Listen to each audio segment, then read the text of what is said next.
Fala pessoal, sejam bem-vindos a mais uma aula para o nosso curso da certificação CPA10. Eu sou o Prof. Fernando Arte e estou vindo lembrar vocês de que quem quiser ter acesso ao curso completo, com todos os slides que eu venho utilizando nas aulas, com a apostila completa, com um banco com mais de 600 questões comentadas e também materiais de resumo direcionados para a revisão, cliquem no primeiro link na descrição ou então nos comentários fixados para que vocês tenham acesso a esse curso completo. No mais, não esqueçam de deixar o like, se inscrever aqui no canal e bora para mais uma aula. Criptoativos, olha só, eles surgiram como uma nova classe de investimentos, trazendo um modelo descentralizado que se difere dos instrumentos financeiros tradicionais.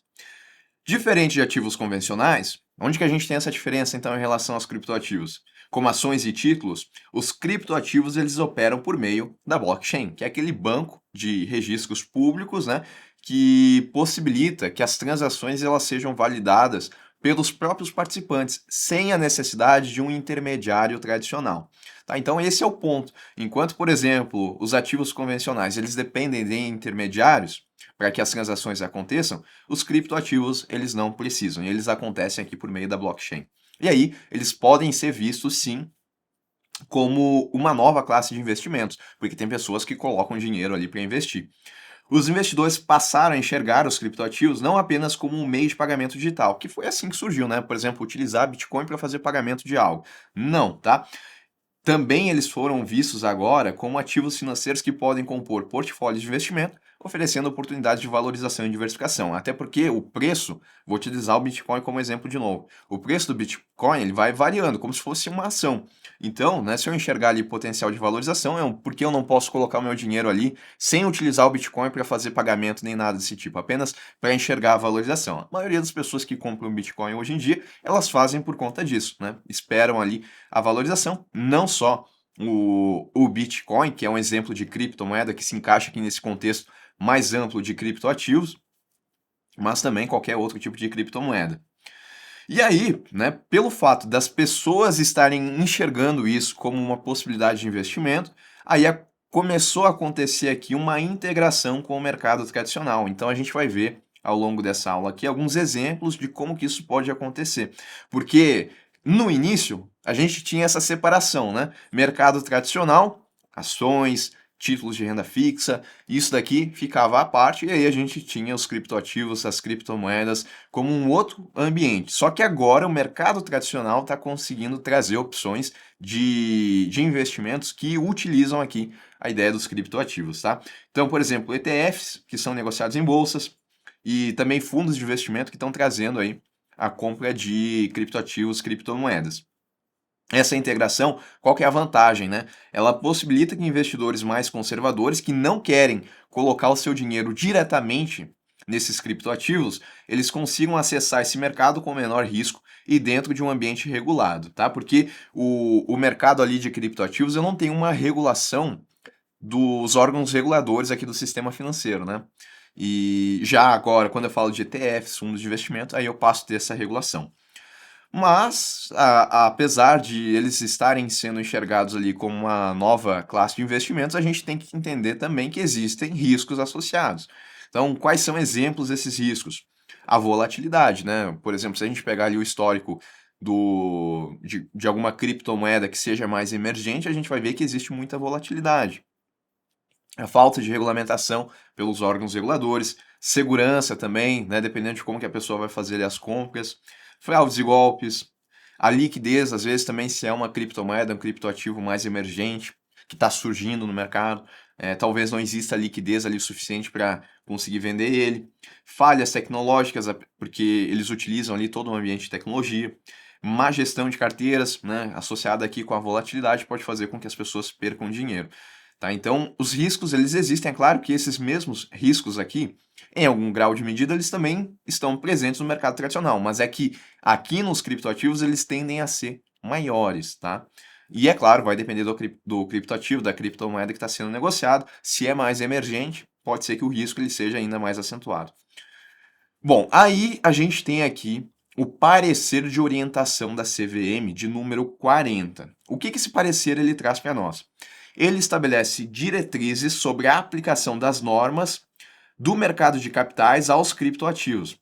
Porque olha só, embora ainda não exista uma legislação específica no Brasil que regulamente esses ativos de forma abrangente, a gente não tem, tá? A CVM ela busca trazer maior segurança jurídica e previsibilidade ao mercado, né? Para aquelas pessoas, os investidores, que querem investir o seu dinheiro em criptoativos.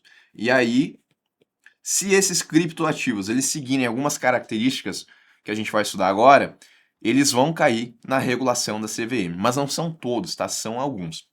E aí, o parecer, esse da CVM, ele serve justamente para isso, ele esclarece para nós quais são as situações onde os criptoativos eles podem ser considerados valores mobiliários e, consequentemente, eles vão estar sujeitos à regulação da CVM. Então, não são todos os criptoativos que vão ser considerados valores mobiliários. Esse já é um ponto.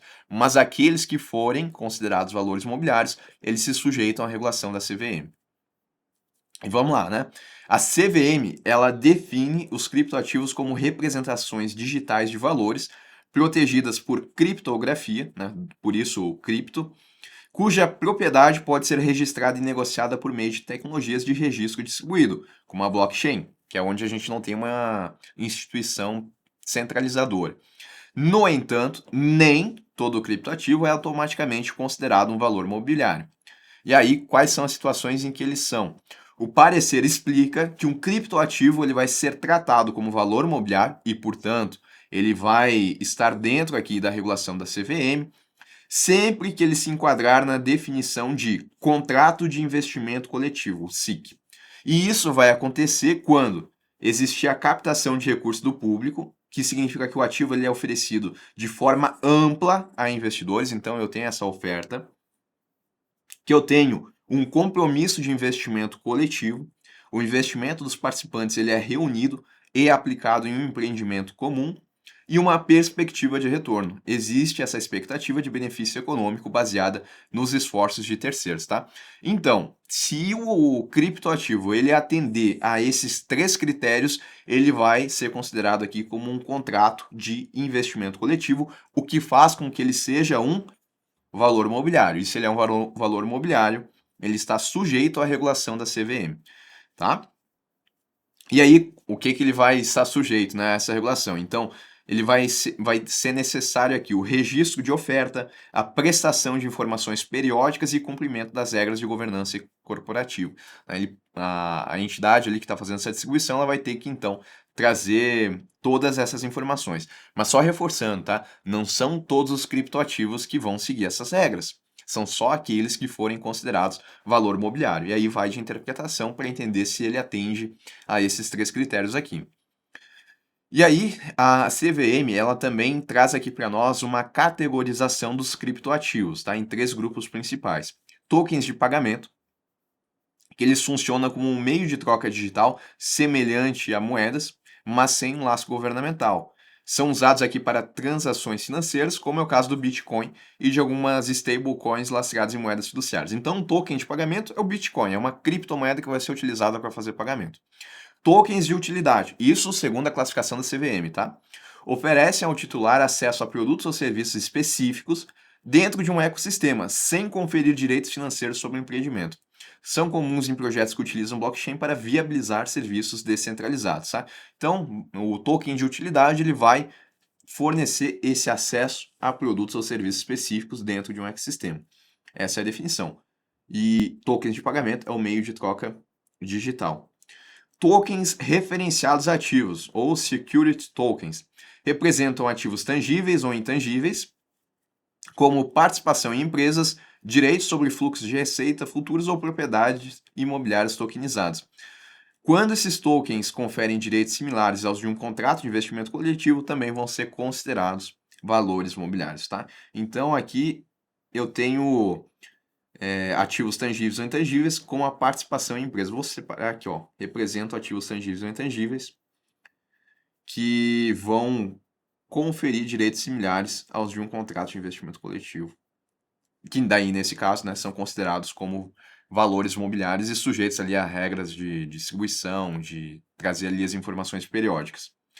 Caso um criptoativo seja considerado um valor mobiliário, a sua emissão e distribuição ao público devem seguir normas aplicáveis à CVM, tá? E aí é o que a gente viu, né? Registro de oferta na CVM, salvo com exceção dos casos de dispensa do registro, divulgação de prospectos e documentos de oferta ao público, que é aquela ideia de trazer informações, e o cumprimento das regras de transparência e governança, que é a ideia de compliance, tá? O parecer ele também enfatiza a necessidade de controle sobre operações envolvendo criptoativos, principalmente para prevenir crimes como lavagem de dinheiro, evasão fiscal, manipulação de mercado. Essa parte, então, aqui ela tem muito a ver com isso daqui, com a prevenção de fraudes ilícitos. Para isso, a CVM ela orienta que intermediários e emissores adotem medidas rigorosas de compliance. Quais são essas medidas? Identificação e monitoramento dos investidores, transparência na divulgação de informações ao mercado e relatórios periódicos sobre operações com os criptoativos. Tá? Essas medidas, de novo, para evitar fraudes e ilícitos que podem acontecer através da negociação de criptoativos. Além disso, a CVM ela reforça que os investidores devem estar atentos a promessas irreais de rentabilidade, já que muitos esquemas fraudulentos usam criptoativos como fachadas para pirâmides financeiras. Né? A gente vê muita notícia nesse sentido de que o investimento é em tal criptomoeda emergente, que isso pode trazer ganho, mas na verdade não é nada mais do que uma pirâmide financeira, onde o topo lá está ganhando, né, captando de mais pessoas, só que essas pessoas que estão embaixo, na base da pirâmide, vão acabar perdendo ali os seus recursos. Por isso, então, a necessidade dessa identificação, desse monitoramento, que são medidas de compliance, para evitar que as pessoas elas acabam, que daqui a pouco elas venham sofrer esse tipo de golpe ilícito. Bom, vamos falar agora sobre os ETFs, né? Porque a gente viu que, embora a gente tenha o mercado tradicional, que é o ambiente do mercado financeiro como a gente conhece, né, como se estruturou nos últimos anos, a gente também tem esse mercado de plataformas descentralizadas, onde são ativos negociados através da blockchain. Só que a gente viu que esses ativos eles estão cada vez mais sendo incorporados no mercado tradicional. E aí um exemplo de como isso pode acontecer é através de ETFs, tá? Que são fundos de investimento que são negociados em bolsa e que replicam o desempenho de determinado índice, ativo ou cesta de ativos. Então, nesse fundo aqui, eu posso ter, por exemplo, investimentos aqui em criptoativos. E aí as pessoas vão comprar cotas desse fundo em um ambiente de bolsa, que é isso que configura aqui um ETF. E então, na verdade, ela não está comprando diretamente o criptoativo, ela está comprando uma cota do fundo que investe, que coloca o seu dinheiro em criptoativos. Isso traz um pouquinho mais de segurança. Tá? É uma forma mais acessível e regulamentada, porque embora alguns criptoativos eles não passem ali pela regulação da CVM, a maioria, né, só vão passar pela regulação da CVM aqueles que forem considerados valores imobiliários. O fundo de investimento, eles têm que seguir a regulação da CVM. Tá? E isso vai trazer mais segurança, porque daí o investidor vai estar adquirindo uma cota desse fundo. E aí, dessa forma, eles podem se expor ao mercado de criptomoedas sem precisar comprá-las diretamente. Porque ao adquirir cotas de um ETF, o investidor participa da valorização do ativo sem precisar gerenciá-lo diretamente. Quem vai fazer o gerenciamento é o administrador do fundo. E o gestor, né? Os dois participantes ali. Tipos de ETFs, então, que a gente pode ter. A gente pode ter um ETF de Bitcoin e Ethereum, que são dois exemplos aí de criptomoedas. Podem ser lastreados diretamente nesses ativos, é o que a gente chama de ETF físico, ou em contratos futuros desses ativos. Aí a gente chama de ETFs de futuros. Ou ainda ETFs de outras criptomoedas que não essas duas, que são as mais conhecidas, ou ainda ETFs de empresas ligadas ao setor cripto. Então, em vez de investir diretamente nas criptomoedas, esses fundos aqui eles aplicam em ações de empresas que atuam no setor de blockchain, como corretoras, mineradoras e desenvolvedoras de tecnologia. Tá? Então não está colocando dinheiro diretamente na criptomoeda, mas colocando numa empresa que tem participação ali na blockchain. E aí, dessa forma também o investidor consegue diversificar aqui as opções de investimento que ele tem. Bom, aí a gente tem aqui o conceito também, né, de carteira digital. Essas carteiras, elas são ferramentas para armazenar, enviar e receber criptoativos. Elas funcionam como um cofre digital, permitindo que os usuários gerenciem suas criptomoedas de forma segura. Aqui eu já estou pensando naquela pessoa que vai comprar o criptoativo diretamente. Ela não vai utilizar um ETF, ela não vai utilizar um fundo de investimento. Ela vai comprar diretamente. E como que ela vai armazenar isso? Ela vai armazenar através de sua carteira digital, que vai ser utilizada para armazenar e também enviar ou receber, se ela daqui a pouco for fazer o pagamento, alguma coisa do tipo. Cada carteira, né, é uma carteira digital porque ela segue a ideia de uma carteira tradicional, onde eu deposito dinheiro, só que aqui eu estou depositando criptoativos em um ambiente digital, por isso o nome. Cada carteira possui um par de chaves criptográficas. A chave pública, que pode ser compartilhada para receber fundos, e a chave privada, que deve ser mantida em sigilo absoluto, pois concede total acesso aos ativos armazenados, tá? Então eu tenho uma carteira, essa daqui é a carteira digital, né? Ela existe no ambiente digital, e eu vou ter duas chaves aqui associadas a essa carteira digital. A pública, ela funciona como um endereço bancário digital. É como se eu passasse, por exemplo, o meu telefone para receber um Pix, né? O telefone seria minha chave Pix. Aqui, na minha carteira digital, é a chave pública que é usada para isso. Esse endereço ele pode ser divulgado sem riscos, pois serve apenas para receber fundos. Então, se eu precisar receber, eu passo a chave pública da minha carteira e eu recebo lá a criptomoeda. E eu tenho a chave privada também. Ele é um código exclusivo que dá ao proprietário o controle total sobre os fundos que estão armazenados aqui. Ela funciona como uma senha altamente segura, permitindo assinar transações e movimentar os criptoativos. Então, se eu for gerenciar a minha carteira, eu vou utilizar a chave privada e essa só eu tenho que ter conhecimento, né? Porque se eu compartilhar essa, outras pessoas em tese poderiam acessar a minha carteira e transferir o dinheiro que tem lá. Então, imagine aqui que João quer enviar 0,1 Bitcoin para Maria. Ele solicita o endereço da carteira dela, então a Maria vai passar a chave pública dela e o João ele vai realizar a transação. A blockchain ela registra essa movimentação e a carteira de Maria exibe o saldo atualizado, né? Porque ela recebeu quando ela passou a chave pública. Para que ela possa gastar esse valor que tem na carteira dela, ela vai precisar utilizar a sua chave privada para autorizar a transação, tá? Chave pública para receber, chave privada para gerenciar. E a gente tem duas espécies de carteiras digitais. Eu tenho as Hot Wallet, que são carteiras digitais que estão conectadas à internet, o que permite um acesso rápido e fácil aos criptoativos. Elas podem ser acessadas por meio de computadores, celulares ou plataformas online, oferecendo praticidade para quem realiza transações frequentes, tá? Então, quando eu falar de uma Hot Wallet, eu tenho que lembrar que ela é conectada à internet.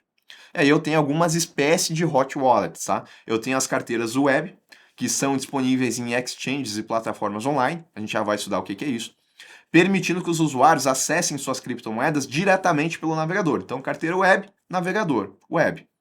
Embora práticas, essas carteiras deixam os fundos vulneráveis a ataques cibernéticos e caso a plataforma ela seja comprometida. Tá? Esse é um risco não só das carteiras web, mas também das hot wallets, né? Porque elas sempre estão conectadas à internet.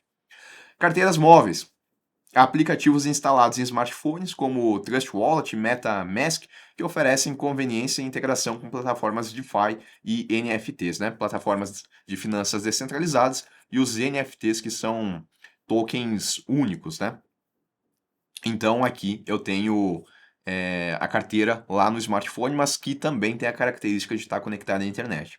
Carteiras desktop, programas instalados em computadores que fornecem controle total sobre as chaves privadas, reduzindo riscos associados a terceiros, mas ainda vulneráveis a malware e vírus, porque também estão conectados à internet. Tá? Então, carteira desktop é como se fosse um programa no computador, né? Só para a gente sintetizar. Carteira web diretamente no navegador e carteira móvel é ali pelo smartphone. As hot wallets elas são recomendadas, portanto, para usuários que precisam de acesso rápido aos seus criptoativos e realizam transações frequentes. No entanto, esse é o ponto, tá? Merece um asterisco. Como estão constantemente online, são mais suscetíveis a ataque hackers, tornando essencial o uso de medidas de segurança, como a autenticação de 2 fatores e senhas robustas. Tá? E se por um lado eu tenho as hot wallets que têm essa característica, eu tenho também as cold wallets, que são carteiras que armazenam o criptoativo só que de forma offline, proporcionando um nível superior de segurança, visto que não está sempre conectado à internet. Elas são menos vulneráveis por conta disso a ataques cibernéticos e tentativas de invasão remota. E aí eu tenho dois tipos aqui também, tá? Eu tenho as carteiras de hardware, que são dispositivos físicos, como Ledger e Trezor, que são um exemplo aqui, tá? que armazenam chaves privadas de forma segura. Então, é um dispositivo físico que vai armazenar aquela chave, mas eu não tenho conexão à internet constantemente como eu tenho na Hot Wallet. Para realizar transações, o usuário ele precisa conectar o dispositivo a um computador ou celular e autorizar manualmente cada operação, tá? Então ele vai colocar lá como se fosse uma espécie de um pendrive, para que assim se tenha um acesso à chave privada dele e isso vai possibilitar a movimentação, né? Uma vez que tirou ali aquele dispositivo físico, como se fosse uma espécie de um pendrive, aí ele não vai poder movimentar a carteira dele. Por conta disso, né, é que torna menos suscetível a golpes e fraudes, porque, em tese, né, se tem um vírus ali que está mexendo no ambiente do computador, ele não vai conseguir ele instalar fisicamente o dispositivo. Carteiras de papel, as paper wallets, aqui a gente tem a impressão das chaves privadas em um pedaço de papel, garantindo que o acesso aos criptoativos fique completamente offline. Aí não tem que plugar nada, né? A chave está ali no papel, a pessoa ela guarda esse papel. Embora seguras contra hackers, essas carteiras podem ser facilmente perdidas ou danificadas se não forem armazenadas corretamente. Aí a gente tem outros problemas de segurança, né? A mesma coisa com o dispositivo físico também, que pode se perder. A gente não tem aquele problema de ataque de rede, nada desse tipo aqui, mas tem que guardar o papel ali. As cold wallets elas são ideais para investidores que desejam armazenar grandes quantidades de criptomoedas a longo prazo, minimizando os riscos de segurança digital. No entanto, tá, como eles não oferecem acesso imediato aos ativos, ou eu preciso plugar, ou eu preciso pegar o meu pedaço de papel para saber qual que é a chave privada, eles são menos práticos para quem realiza aí as transações de forma frequente. Tá? Então, são as duas diferenças. Uma opera de forma offline, e aí pode ser por dispositivo físico, ou então por um papel. E já aqui as hot wallets, eu posso ter direto no navegador, no computador ou em smartphone. São os principais tipos. E como é que se vai dar o acesso aqui a criptomoedas, tá? Vamos falar aqui das diferentes formas. Eu posso ter uma corretora centralizada, tá? Que são as SECs ou SICs, que são as exchanges centralizadas. E aí elas funcionam semelhantes ao que a gente tem das corretoras no mercado tradicional. Aqui o usuário, então, ele vai criar uma conta, vai realizar o depósito em moeda fiduciária, como real ou dólar, né, como se fosse uma espécie de colateral, e a partir disso ele pode comprar diferentes criptomoedas.